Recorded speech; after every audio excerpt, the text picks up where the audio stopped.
បាទសួស្តីបងប្អូនយើងទាំងអស់គ្នាថ្ងៃនេះខ្ញុំមកធ្វើការ review នៅកីឡាមួយបាទតកតងនឹងការប្រកួតរវាងកីឡាករ Chilbra ហ្វៃអុងគុំកាលពីសម័យកាលនិងកីឡាករអាត់ផនិតបាទដោយកីឡានេះខាងសជាកីឡាបុកកីឡាករ Chilbra និងខាងខ្មៅជាកីឡាបុកកីឡាករអាត់ផនិតបាទអញ្ចឹងវេនសកីឡាករ Chilbra គាត់ថយសេះបាទគាត់ថយសេះទៅដោយឆ្លៀតឃើញឱកាសល្អបាទខាងខ្មៅគាត់ក៏ចេញត្រូវថៃយកទៅតែម្ដងបាទដើម្បីឲ្យឆក់យកឱកាសសង្កត់ខាងសគេមានពីរជំរើសអាចទី1អាចសង្កត់ឲ្យនាងស៊ី2និងទី2អាចនាងស៊ីផ្ដាច់បាទតែគាត់មិនសង្កត់ពីនាងឲ្យនាងស៊ីថៃ2ទេដោយសារថានាងគាត់នឹងក្រោមអញ្ចឹងគាត់ក៏សមាជិកគឺស៊ីថៃធម្មតាបាទហើយខាងខ្មៅស៊ីតធម្មតានៅត្រង់កន្លែងនេះបាទខាងសគាត់ថយស្ដាច់មុនបាទថយស្ដាច់មួយដើម្បីកុំឲ្យជាប់អង្គបាទហើយខាងខ្មៅឡើងបាទឡើងស្ដាច់ឡើងគោលទៅ support ខាងក្រោយបន្ទាប់ពីឡើងគោលទៅខាងបាទខាងសគេថយសេះកាក់មិនឲ្យខាងខ្មៅសកលបាទអញ្ចឹងខាងខ្មៅគាត់បាទថែមទូកទៀតដើម្បីសកត់ដេញគោលបន្ទាប់ពីថែមទូកហើយខាងសគេបាទបោះសេះមកកាក់មួយទៀតមិនឲ្យសកត់បានទេបាទអញ្ចឹងខាងខ្មៅគាត់ត្រូវហមshowបាយធ្វើយ៉ាងម៉េចឲ្យត្រីនេះសកត់ឲ្យបានអញ្ចឹងគាត់បាទថយសេះមកជើងដើម្បីបោះឡើងលើអន់ខ្ពស់ដើម្បីសកត់បាទអញ្ចឹងខាងខ្មៅគាត់ប្រហែលជាទប់បាទទប់ប្រភេទការនេះមិនជាប់អញ្ចឹងគាត់បដ ாய் បាទគាត់បដ ாய் បោះសេះមកអញ្ចឹងបោះនេះមានហេតុផលរបស់គាត់បាទទៀតខ្ញុំនឹងបង្ហាញថាតើហេតុផលយ៉ាងម៉េចបាទអញ្ចឹងខាងខ្មៅបោះសេះទៅតាមផែនការរបស់គេបន្ទាប់មកខាងសបាទកីឡាជីវរ៉ាគាត់ថយសេះទៅវិញបាទថយសេះមកឲ្យដេញតន់ថយទៅហើយបន្ទាប់មកខាងខ្មៅគាត់បាទសម្រេចចិត្តសកត់តែម្ដងបាទបន្ទាប់ពីសកត់ហើយបាទខាងសគាត់ថយសេះទៅអញ្ចឹងគោលដៅគាត់នៅពេលដែលសកត់ទៅគាត់បោះមកភ្ជង់គោលភ្ជង់ត្រីបែបនេះបាទអញ្ចឹងខាងខ្មៅបាទមានជំរឿអ្វីក្រៅពីថយគោលមកចងត្រីមកផ្លេតប៉ុន្តែបាទអញ្ចឹងនៅត្រង់កន្លែងនេះបើខាងសមិនថយសេះនេះទេគឺពេលដែលខ្មៅបោះសេះឡើងទៅគឺបខំភ្ជង់ហ្វីត្រី2ចឹងបខំចិត្តហ្វីត្រីមុនគឺកន្លងនេះគឺចាញ់ព្រៀបខ្មៅខ្លាំងបាទអញ្ចឹងគាត់ថយសេះទៅឲ្យហើយបាទតបមកខាងខ្មៅគឺបោះសេះទៅតាមផែនការគេដែរដើម្បីទាញស្ដាច់ឲ្យមនុស្សជាប់អង្គបាទអញ្ចឹងខាងខ្មៅគេអត់ខាងសគេអត់អាចស៊ីត្រីមុនទេកាលណាស៊ីត្រីទៅគឺខ្មៅសកាត់ជាប់ដែរហើយគឺខ្មៅមានទីតាំងថ្មីទៀតគឺទីតាំងឲ្យត្រីមុខសេះនេះបាទអញ្ចឹងធ្វើឲ្យខ្មៅកាន់តែមានទីតាំងសកាត់ខ្លាំងអញ្ចឹងខាងសគេបាទថៃឡើងខ្លាចចងបាទតបពីខាងសគេឡើងខ្លាចចងហើយគឺខាងខ្មៅគេថែមបាទគេថែមទូមទៀតថែមកម្លាំងគុំបុកវាយនៅផ្នែកខាងមុខតែម្ដងបាទអញ្ចឹងខាងសក៏ព្យាយាមចល័តបាទក៏ព្យាយាមចល័តក្របមកបានខ្ពស់វិញបន្ទាប់មកខាងខ្មៅបាទគាត់ដាក់ទូកចងត្រីមួយជើងដើម្បីឡើងគោលរបស់គាត់ទៅដេញសេះបាទអញ្ចឹងទៅខាងសគេបោះសេះមកដដែលបាទមកជុំគោលនៅពេលដែលសបោះសេះជុំគោលខាងខ្មៅគេបាទថយសេះមកវិញដើម្បីទី1ចងគោលបាទជាវាមានការថយស្លុយទី2ថយសេះដើម្បីទុកផ្លូវគោលឲ្យឡើងទៅដេញសេះបាទ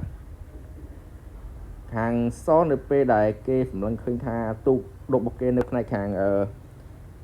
ស្ដាំដៃគេលេងមានប្រសិទ្ធភាពវាចាប់ឲ្យស្លាប់ទូកមកនៅកណ្ដាលវិញបាទស្លាប់មកទូកហេតុនេះបាទ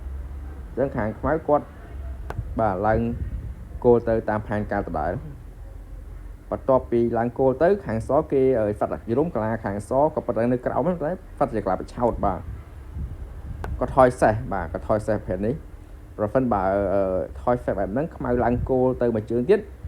ខាងសគេចាក់ត្រីដេញគោលហ្នឹងគឺគោលងាប់តែម្ដងគឺជាប់តែម្ដងបាទអញ្ចឹងខ្មៅទៅឡើងគោលទៅជាប់អញ្ចឹងគេថយសេះហើយបាទនៅពេលដែលខ្មៅសម្លឹងឃើញថាតិចគោលតន់បាំងបាទគេចល័តថយសេះយកឲ្យឡំជើងសិនបាទបន្តមកខាងសគេឡើងគោលបន្ទប់បាទឡើងគោលបន្ទប់ឲ្យគោលឡើងមុខទៀតបាទតែខាងខ្មៅគេឡើងទៅដដែលបាទនៅត្រង់ចំណុចនេះបើសិនជាសស៊ីគោលខ្មៅបាទខាងខ្មៅខាងសគេអស់គោលហ្នឹងគឺប្រព័ន្ធការពារចុះខ្សោយបាទទី1ទី2ធ្វើឲ្យសេះរបស់ខាងខ្មៅឈោកកាន់តែខ្ពស់បាទនៅពេលដែលខ្មៅឡើងតគោលផ្នែកនេះគឺខាងសគាត់បខំចិត្តថយគោលមួយផ្លេតបាទថយគោលទៅវិញតមកខាងខ្មៅគាត់ព្យាយាមចល័តសេះដើម្បីឈុលយ៉ាងខ្ពស់បាទហើយខាងសគេព្យាយាមដកទូកចេញពីទីតាំងដែលអត់ធ្វើមានសេភាពមកជួយ support គ្នាបាទខ្មៅគេបោះ fast ទៅតាមផែនការគេដដែលបាទ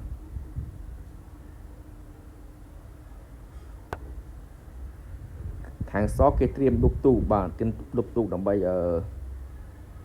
បុកផ្នែកកណ្ដាលបាទអញ្ចឹងខាងខ្មៅទូកដែលចងថែហ្នឹងយកមកដាក់អងវិញបន្ទាប់មកខាងសគេស៊ីផ្ដាច់មីហ្វិនបាទគេស៊ីផ្ដាច់មីហ្វិនដើម្បីឲ្យដកទូកចេញបានបាទខ្មៅស៊ីធម្មតាតបធម្មតាបន្ទាប់មកខាងសគេងាកអងមកជើងហ្វិនព្រោះអុកជើងខ្លាំងគេមិនងាកឲ្យជាប់អងប្រេបដាស់ព្រោះវាប្រឈមនឹងការខូចខ្ពស់បាទបន្ទាប់មកខាងខ្មៅលើកទូកត្រៀមការពារផងត្រៀមដុកផងបាទអញ្ចឹងទេខាងសបាទគេយកទូកមកដុបនៅផ្នែកកណ្ដាលវិញបាទភ្ជុងព្រោះទូកនៅផ្នែកខាងស្ដាំដៃគេនោះគឺលេមានប្រសិទ្ធភាពហើយបាទអញ្ចឹងគេអូសមកកណ្ដាលវិញម្ដងដល់ពេលដល់ដំណាក់កាលនេះបាទគឺកម្លាំងដែលត្រៀមទាំងសងខាងគឺគ្រប់គ្រាន់ណាបាទអញ្ចឹងខាងខ្មៅគឺចាប់ដើមស៊ីតែម្ដងបាទស៊ីផ្ដាច់បាទខាងសមានក្រៅពីយន្តមានស៊ីតទេបាទអញ្ចឹងខ្មៅគេបុកត្រីទៅតែម្ដងបាទបុកត្រីទៅតែម្ដងសយកត្រីស៊ីបាទខ្មៅគេយកគោលស៊ីតធម្មតាគោលស៊ីទៀតបាទយកសេះស៊ីនៅត្រង់កន្លែងនេះហេតុអ្វីបានជាសគេមិនយកសេះស៊ីសេះបាទនៅពេលដែលសយកសេះស៊ីសេះទៅខាងខ្មៅគេយកទូកស៊ីហែកនាងផង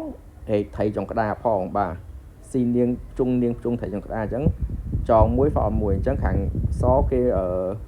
មិនអាចស៊ីបានទេបាទអញ្ចឹងគេងាកស្ដាច់ទៅមួយជើងបាទហើយខាងខ្មៅក៏មិនអាចទៅស៊ីសេះខាងសងបានដែរបាទស៊ីសេះទៅកម្លាំងវាយលោកវាធ្លាក់ខ្សោយបាទអញ្ចឹងខាងខ្មៅបោះ fat ថែមកមួយទៀតបាទជុងនាងស៊ីអុកបែកទូកអញ្ចឹងខាងសនោះគឺมันអាចយកអ្វីរត់នាងក៏មិនបានយកទូកចងក៏មិនបានថយសេះចងក៏អត់បានបាទអញ្ចឹងមានតែយកផ្ដាច់មកចងបាទចងនាងផងបខំសេះខ្មៅនេះឲ្យស៊ីសេះសឬក៏រត់ចេញបាទនៅពេលដែលសេះខ្មៅរត់ចេញវាកម្លាំងចាក់ចុះខ្សោយបាទហើយបើស៊ីសេះសទៅក៏កម្លាំងចាក់ចុះខ្សោយដែរពេលគេយកនាងស៊ីទៅបាទប៉ុន្តែអុកនេះគឺ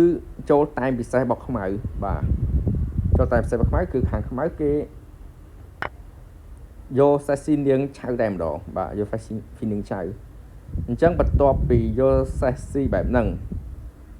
យើងវិភាគទៅលើកន្លាទី1បើសគេយកសេះស៊ីសេះខាងក្រោមនេះបាទខាងខ្មៅយកសេះស៊ីទូកបាទយកសេះស៊ីទូកហើយទូកស៊ីសេះវិញខាងខ្មៅនេះអុកមកទូកបាទអុកមកទូកទៅគឺស៊ីសេះ ខាងសល់ទេទៀតអញ្ចឹងមានថាអុកនេះគឺខាងសល់ស៊ីផ្នែកខាងក្រៅមកបានទេបាទយកសេះស៊ីសេះបានទេគឺបខំចិត្តយកផ្ដាច់ free face ជាប់អង្គបាទពីព្រោះ free យកសេះស៊ីសេះគឺអស់ទាំងទូកអស់ទាំងសេះតែម្ដងបន្ទាប់ពីនៅកន្លែងនេះគឺខាងខ្មៅចូលលក្ខខណ្ឌមួយទៀតគឺបាទគេផាយងាប់បាទផាយបែបនេះគឺខាងសគឺគេมันអាចទៅនៅរួចទេព្រោះផាយជាប់ងាប់អញ្ចឹងទៅបខំចិត្តយកសេះបិទបាទបខំចិត្តយកសេះបិទនៅត្រង់កន្លែងនេះបើសិនជាខាងខ្មៅបាទគាត់យកទូកស៊ីអុកខាងខ្មៅគាត់ឈ្នះលឿនបាទយកទូកស៊ីអុកគាត់ឈ្នះលឿនប៉ុន្តែតែខាងខ្មៅគាត់យកបាទយកសេះស៊ីគឺអុកនេះរៀងនៅវែងឆ្ងាយបន្តិចបាទអញ្ចឹងខាងសគេថយដាច់មួយជើងដើម្បីពេលដែលផាយទៅគេទៅជ្រុងផុតបាទអញ្ចឹងខាងខ្មៅបាទគាត់ផាយមកកន្លែងដែរវិញបាទអញ្ចឹងខាងសងាកបាទងាកតពីងាកទៅគឺខាងខ្មៅគេស្កត់ថែមទូកមួយទៀតបាទថែមទូកមួយទៀតអញ្ចឹងខាងហ្វគាត់មិនអាចដាក់ទូកចាប់សេះឬក៏ដាក់ទូកតទូកអីបានប្រេប្រដាស់ទេបាទគឺហ្វាត់អាកាឡាស៊ីទូខូចទូកអញ្ចឹងខាងសគាត់បខំចិត្តឡើងគោមកធម្មតាបាត់ទៅទូកខ្លួនឯងបាទតមកខាងខ្មៅគេអត់អុកមកទូកអុកមកទូកខូចជាប់អញ្ចឹងគេអុកមកសេះហើយពេលអុកមកសេះបែបហ្នឹងបើសិនជាខាងសងាកទូកមកងាកស្ដាច់មកចាប់ទូកអញ្ចឹងខាងខ្មៅយកទូកស៊ីគោលទេទៅស៊ីគោលទៅខាងសយកទូកស៊ីវិញគឺយកសេះស៊ីផាយអញ្ចឹងស្មើស៊ីគោលទេបាទអញ្ចឹងគេមិនអាចងាកមកអង្គបានទេចាប់ទូកបានគេងាកទៅខាងក្រោយបាទហើយបែបហ្នឹងអញ្ចឹងខាងខ្មៅអុកថែមទៀតបាទហើយក៏មិនអាចងាកមករអង្គបានដែរបាទមានងាកចាប់ខាងក្នុងខំចិត្តចូលទៅក្នុងបាទខាងសនឹងតាមអុកទៀតដើម្បីស៊ីត្រីបាទសមានជំរឿខ្មៅស៊ីចំតាបាទដល់ពេលខ្មៅស៊ីត្រីបែបហ្នឹងគឺធ្វើខាងសមានឱកាសបាទមានឱកាសឡើងគោលមកបាទមានឱកាសឡើងគោលមកជួយគ្នាបន្ទាប់ពីខាងសឡើងគោលមកបាទខ្មៅគាត់អុកមកទូកឲ្យស្ដាច់ខាងសខ្មៅមកអុកមកទូកទៅឲ្យស្ដាច់ខាងសគេខ្ទៀតចូលទៅកន្លែងលេខ1វិញកន្លែងគៀនវិញបាទมันអាចមកខាងជាប់បងបានទេអញ្ចឹងងាកទៅគៀនដដែលបន្ទាប់មកខាងខ្មៅគេថយសិនដើម្បីស៊ីត្រីបាទហើយសគេឡើងគោលដេញសេះផងនឹងត្រៀមអុកមកគោលផងបាទអញ្ចឹងខាងខ្មៅគេស៊ីត្រីធម្មតាបាទបន្ទាប់មកខាងសអុកមកគោលបាទអុកមកគោលគឺមិនអាចរត់ចោលគោលបានទេគឺបាទងាកចងបន្ទាប់ពីខាងខ្មៅងាកគោលចងប្រែតហ្នឹងបាទខាងសគេថយគោលស៊ីត្រី2បាទថយគោលស៊ីត្រី2បន្ទាប់មកខាងខ្មៅគេអត់តន់ស៊ីតអីភ្លាមទេបាទគេអុកមកហ្វេសយកតែបែកទូកសិនបាទបន្ទាប់មកខាងសគេអត់អាចថយធ្លាក់ទៅជ្រុងកែងក្រោមបានជាប់កន្លាងាប់អញ្ចឹងគេបាទបខំចិត្តឡើងមកជាប់ទូកបាទហើយខាងខ្មៅក៏មិនអាចស៊ីទូកបានដែរបាទស៊ីទូកទៅខាងសគេហ្វីគោលអុកមុនគឺទៅជាខាងសមានព្រៀបវិញបាទអញ្ចឹងគេបខំចិត្តស៊ីបាទស៊ីគោលមួយហ្វិនបាទខាងសគេហ្វីអុកធម្មតាតបមកខាងខ្មៅគេឡើងដាច់ចាប់សេះបាទសេះឲ្យអុកដដែលតបមកខាងខ្មៅកិច្ចស្ទួនមកផុតអុកអញ្ចឹងខាងទូកខាងទូសมันអាចដើរចេញផុតពីកាឡានឹងបានទេបាទមានតែបខំចិត្តដាក់ទូកនៅចុងក្តារនេះបាទព្រោះទូកនឹងដើរតែមិនស្រួលគឺខាងខ្មៅអុកបែកហើយបាទដល់ពេលខាងសដាក់ទូកទៅចុងក្តារផែនហ្នឹងគឺខាងខ្មៅបាទគាត់អុកតែម្ដងអុកមកសេះដល់ពេលអុកមកសេះទៅខាងដាច់សថយមួយជើងបាទខ្មៅគេសកត់ទូកបាទទូកអុកងាប់ផ្លៃនេះជាប់អុកងាប់អញ្ចឹងខាងសគេបខំចិត្តបាទបខំចិត្តយកទូកតទូកបាទយកទូកតទូក nơi pe để ở tụ muối hàng xóm mà phải phê ngọ bà nơi tụ pe phải nhân thiết cứ của nạn trắng hàng xóm kia vô tu mà to tụ cắt lại tụ muối bà còn tay này nâng trăng lại nắng cứ ở nơi trong ngập lại hàng đầu hàng máy kia vô tu ốc bà kia vô tu tu nơi hàng khẽ ốc cứ ở ngọt cái tay kia vô tu bà tụ to nó ốc làm đồ bà ốc đó mình là tới cứ lâm bà mà ốc mà xe tiến bà ốc mà xe tiến bà tay trùng cái nó có ống quá bà bỏng với ngọn bà chứ là bỏng với hai bà hai bài tu con tay mình xin tu cứ hai ngọt bên đòn bà ốc mặt tu ní ở hàng so bà ngọt bên pha ngọt bên pha tu pi hay pha hay bà ở quân chụp nên được video bắt đầu